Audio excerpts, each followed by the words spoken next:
బండి సంజయ్ రైతుల కోసం దొంగ దీక్షలు చేయడం హాస్యాస్పదంగా ఉందన్నారు కాంగ్రెస్ పట్టణ అధ్యక్షుడు సుడా చైర్మన్ నరేందర్ రెడ్డి. రైతు వ్యతిరేక నల్ల చట్టాలను తీసుకొచ్చి 1200 మంది రైతుల ప్రాణాలు బలిగొన్న బీజేపీ రైతు దీక్షలు చేయడం దయ్యాలు వేదాలు వల్లించినట్లుందన్నారు. కరీంనగర్ నియోజకవర్గానికి ఎంపీగా గెలిచిన బండి సంజయ్ ఏం అభివృద్ది చేశారని, మళ్లీ ఏ ముఖం పెట్టుకుని ఓట్లు అడుగుతున్నాడని ప్రశ్నించారు. రెండు విషయాల్లో ఛాలెంజ్ చేస్తా ఉన్నాం.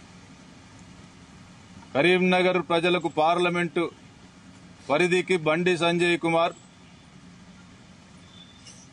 ఏం పని చేసిండు, రైతులకు సంబంధించినటువంటి నీ పార్లమెంట్ 5 సంవత్సరాలలో నువ్వు ఏం రైతులను ఏ రకంగా ఆదుకున్నావు, నువ్వు ఇచ్చిన హామీలు ఎన్ని నెరవేర్చినావు, ఫస్ట్ దాని మీద సమాధానం చెప్పు. అదేవిధంగా బీఆర్ఎస్ పార్టీకి సంబంధించి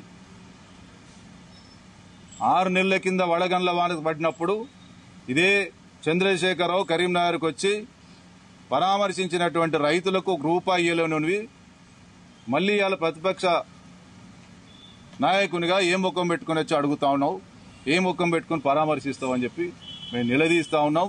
అదేవిధంగా రైతుల ఈ దుస్థితి కారణమైనటువంటి బీఆర్ఎస్ నాయకులకు పంటలను పరిశీలించే నైతిక హక్కు లేదు.